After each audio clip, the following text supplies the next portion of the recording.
YouTube के इस online platform पर अब सभी साथियों के एक बार फिर से स्वागत है। मेरा नाम है ऐश्वर्य अग्रवाल।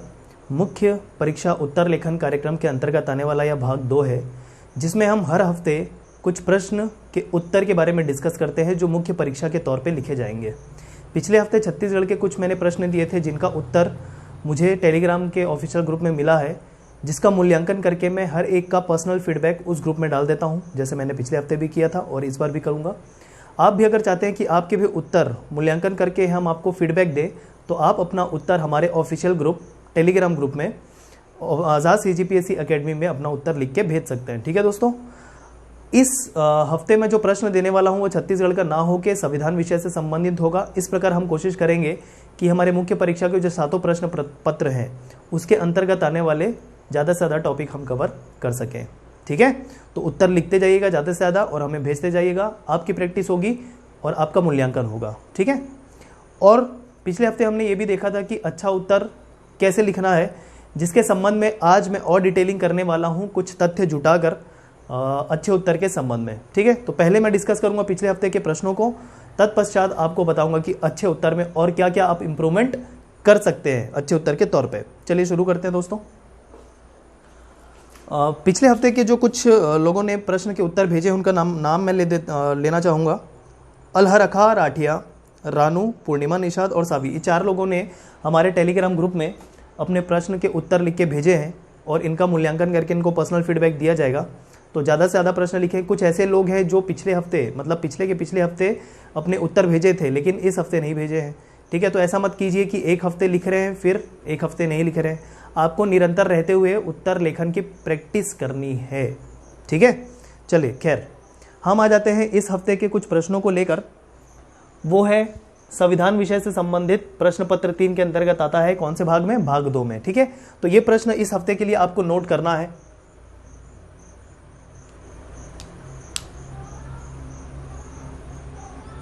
ठीक है दोस्तों, सभी प्रश्नों की शब्द सीमा उसके आगे लिखी हुई है, उसी शब्द सीमा में ही आप प्रयास करेंगे कि अपने उत्तर लिखें।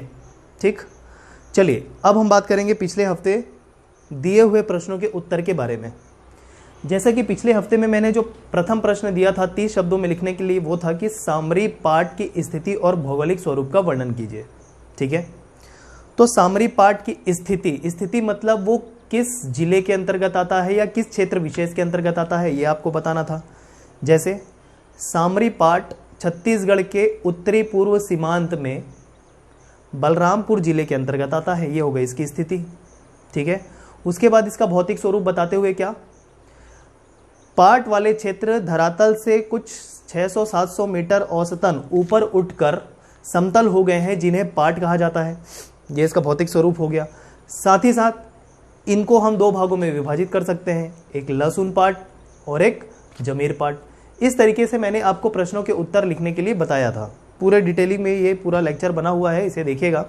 साथ ही साथ इस संबंध में आने वाले मतलब भौतिक स्वरूप के संबंध में आने वाले कुछ विशेष बातें, जैसे पर्वत श्रेणी, पठार श्रेणी, नदी आदि के बारे में भी लिख सकते हैं। जैसे कि आप बता सकते हैं कि सामरी पाट के अंतर्गत छत्तीसगढ़ की सबसे ऊंची चोटी कौन सी? गौरलाटा, 1225 मीटर है। इस प्रकार से आपका उत्तर 30 शब्दों में पूरा हो जाता है और सारी बातें लिख पाते जो भी आपको इसमें लिखना था। ठीक है दोस्तों, अगला प्रश्न जो था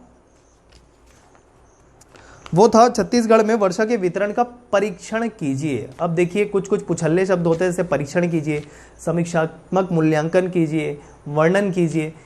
इनसे भी संबंधित मैं आपको बताऊंगा कि क्या क्या होते हैं, इसमें डिफरेंस क्या आता है आंसर में। ठीक है, तो पहली बात करते हैं, वर्षा के वितरण का परीक्षण करना है छत्तीसगढ़ के अंतर्गत। तो छत्तीसगढ़ के अंतर्गत वर्षा के वितरण का परीक्षण के लिए आपको यह बताना था कि किस क्षेत्र में कितनी सेंटीमीटर या मिलीमीटर वर्षा होती है, जैसे कि मैंने वीडियो में आपको बताया था।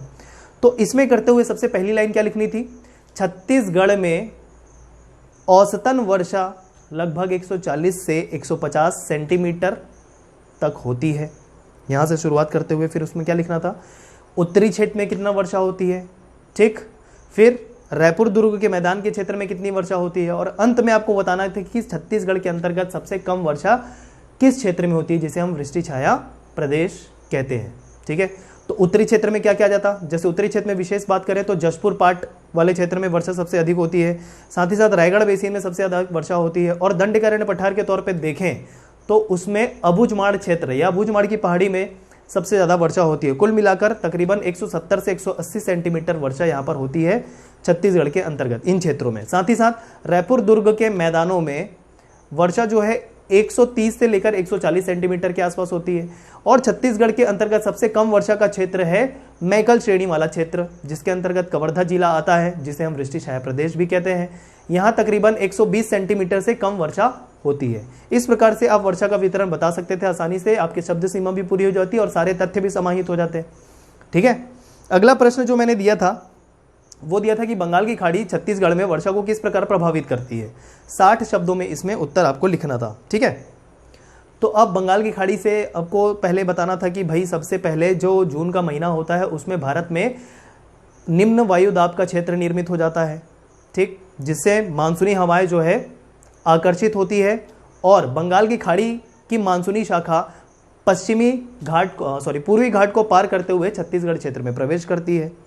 ठीक, और तकरीबन 10 से 15 जून के आसपास मानसून का आगमन छत्तीसगढ़ के अंतर्गत हो जाता है। लगभग 90% वर्षा जो है बंगाल की खाड़ी की शाखा से छत्तीसगढ़ में वर्षा होती है। और इतना बताने के बाद आप वर्षा बता दिए, ठीक, निम्न वायुदेय क्षेत्र बता दिए। इतनी बातें करने के बाद आपको बता देना था कि मई महीने में भी स्थानीय तापांतर की वजह से कुछ नम हवा चक्रवात के रूप में छत्तीसगढ़ में प्रवेश करती है। कहां से? बंगाल की खाड़ी से। और इस प्रकार मई महीने में भी छत्तीसगढ़ में वर्षा होती है बंगाल की खाड़ी के द्वारा स्थानीय तापांतर के कारण। इतनी बातें समाहित करते हुए आंसर आपका इतना प्रभावी हो जाता कि आपके कम से कम नंबर कटते हुए आपको अधिक से अधिक नंबर मिलते हैं। ठीक है, तो इस प्रकार सारे तथ्यों का समावेशन होना चाहिए, ना कि अगर किसी प्रश्न में स्थिति और भौगोलिक स्वरूप पूछा है तो आप ये लिखिए कि वहां पर ऊंचे ऊंचे पहाड़ है, बहुत सारी नदियां बहती है। इस टाइप का हवा में बात नहीं कर रहा है आपको। जो भी बातें करनी है उसमें तथ्य के रूप में करनी है। बंगाल की खाड़ी वर्षा से संबंधित छत्तीसगढ़ में आपको क्या लिखना था? छत्तीसगढ़ में जून के महीने में कम दाब वाला क्षेत्र निर्मित हो जाता है। इस प्रकार मानसून, जैसे पूरा मैंने कॉन्सेप्ट बताया हुआ है, ये जलवायु से संबंधित वही सारे तथ्यों को, कॉन्सेप्ट को भूगोल से संबंधित आपको समाहित करना था अपने उत्तर में। ठीक है, और चूंकि आपको पता है 90% वर्षा जो है छत्तीसगढ़ में वो बंगाल की खाड़ी की शाखा द्वारा होती है, तो मुख्य रूप से छत्तीसगढ़ की जो वर्षा है किससे प्रभावित हो रही है? बंगाल की खाड़ी की शाखा से। इसके बाद अगर आप वो मई महीने वाला मेंशन कर दें कि मई महीने में भी बंगाल की खाड़ी के चक्रवात द्वारा बारिश होती है स्थानीय तापांतर के कारण, यह जो शब्द मैंने बोला, इतना करने के बाद आपका जो उत्तर है काफी प्रभावी हो जाता, सारे तथ्यों को ध्यान में रखते हुए। प्रामाणिक उत्तर जिसे कहते हैं। ठीक है, इस प्रकार आप अपने उत्तर को ड्राफ्ट करें दोस्तों। अगला क्वेश्चन जो था मिट्टी के बारे में पूछा था कि छत्तीसगढ़ में मृदा संसाधन के प्रकार, मिट्टी की समस्या और मिट्टी के संरक्षण के लिए किए गए उपायों का समीक्षात्मक मूल्यांकन कीजिए। अब यहाँ पर शब्द है समीक्षात्मक मूल्यांकन करना है, वर्णन नहीं करना है। तो देखिए ये जो पूछल्ले शब्द है इसके लिए मैं अलग से आपको वीडियो बना के दे दूंगा कि क्या क्या डिफरेंस होता है और इसका उत्तर कैसे होता है। फिलहाल आप समझ लीजिए, जहां लिखा है समीक्षात्मक मूल्यांकन करना है, पहले तो समीक्षा करना है, मतलब इसके पक्ष में और इसके विरोध में। ठीक है, समीक्षा करना मतलब क्या होता है? कुछ अच्छी बातें कर दिया और जो बुरी बातें हैं उसको बुरी बातों के तौर पे लिख दिया, ये समीक्षा हो गया। मूल्यांकन करके आपको, मूल्यांकन मतलब क्या? इवेलुएट करना है, चेक करना है, भाई जो हो रहा है, जो अच्छा तौर पे होता दिख रहा है वो सही है या नहीं, ये होता है मूल्यांकन। समीक्षात्मक मूल्यांकन करना, ना कि उसके बारे में सिर्फ आपको वर्णन कर देना, ये अंतर होता है। और इसकी जो शब्द सीमा थी वो थी 125 शब्द की। ठीक, तो 125 शब्द अगर हम, जैसे कि मैंने बताया था, 7 से 8 शब्द प्रति लाइन अगर लिखें तो आपका तकरीबन ये उत्तर 20 लाइन के आसपास जाएगा। ठीक है, थोड़ा सा कम, अगर एग्जैक्टली डिवाइड करें तो थोड़ा सा कम जाएगा, लेकिन आपके उत्तर जो है 20 लाइन के आसपास होने चाहिए। 125 शब्द में 20 लाइन में आपको मृदा के प्रकार भी लिखना है जो छत्तीसगढ़ के अंतर्गत पाए जाते हैं, मिट्टी की कौन कौन सी समस्याएं होती है उसका वर्णन करना है, और साथ ही साथ इसके संरक्षण में किए गए उपायों के बारे में भी लिखना है, और मूल्यांकन भी करना है, मतलब सकारात्मक पक्ष और नकारात्मक पक्ष दोनों का संतुलन होना चाहिए उत्तर में। इस प्रकार अगर आप अपने उत्तर को लिख पाते हैं 125 शब्दों के अंतर्गत, थोड़ा सा ऊपर चला जाए तो कोई दिक्कत नहीं है, कम नहीं होना चाहिए, तो आपको अधिकतम अंक प्राप्त हो सकते हैं। ठीक है, अब जैसे मृदा संसाधन का प्रकार पूरा मैंने बता रखा है। मिट्टी की समस्या क्या है? छत्तीसगढ़ में मिट्टी की दो प्रमुख समस्या है, एक मृदा प्रदूषण की और एक मृदा अपरदन की। मृदा प्रदूषण का कारण हम बचपन से जानते आ रहे हैं, क्या?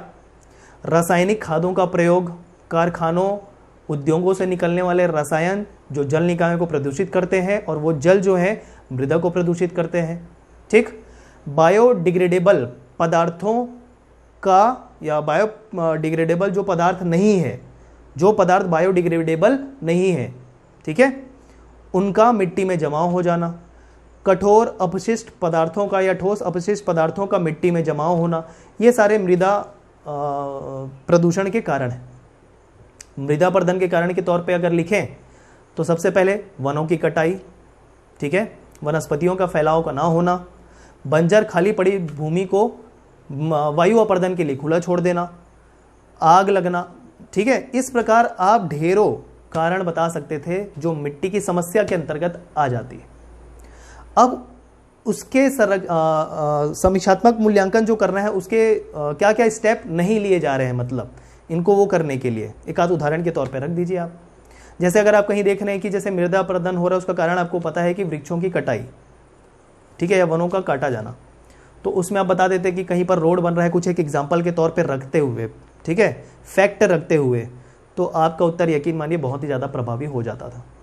उसके बाद किए जा रहे संरक्षण, मृदा संरक्षण में किए जा रहे प्रयासों के तौर पे आप सरकार द्वारा चलाई जाने वाली योजनाओं के बारे में लिख सकते हैं जो बहुत ही ईजिली अवेलेबल है इकोनॉमिक सर्वे में, ठीक है, कृषि संबंध वाले अध्याय में देखेंगे संबद्ध क्षेत्रों में, ठीक है।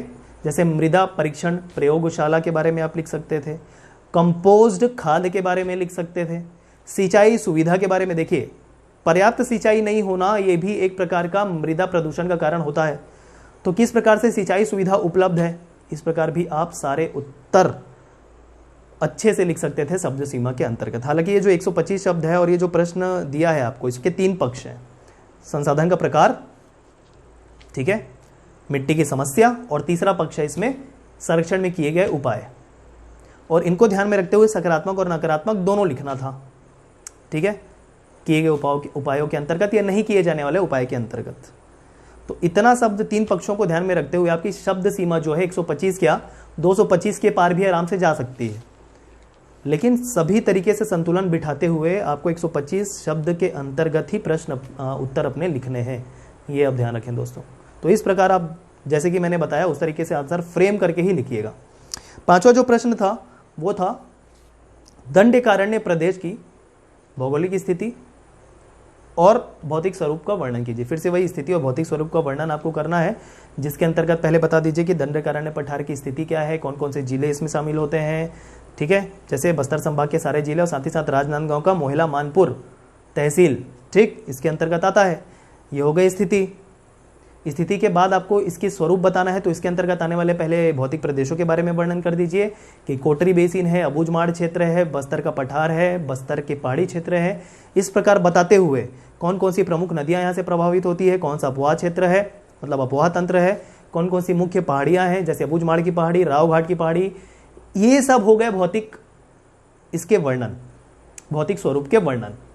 इस प्रकार 125 शब्दों में आपको लिखना था, बहुत ही ईजिली, शब्दों की कमी ना होते हुए आप इसको लिख सकते थे 125 में, ठीक है। तो समझ में आ गई, जो भी उत्तर होगा पूरी तरीके से आपका उत्तर प्रामाणिक होना चाहिए। ये हो गए पिछले हफ्ते दिए गए प्रश्नों के उत्तर के बारे में।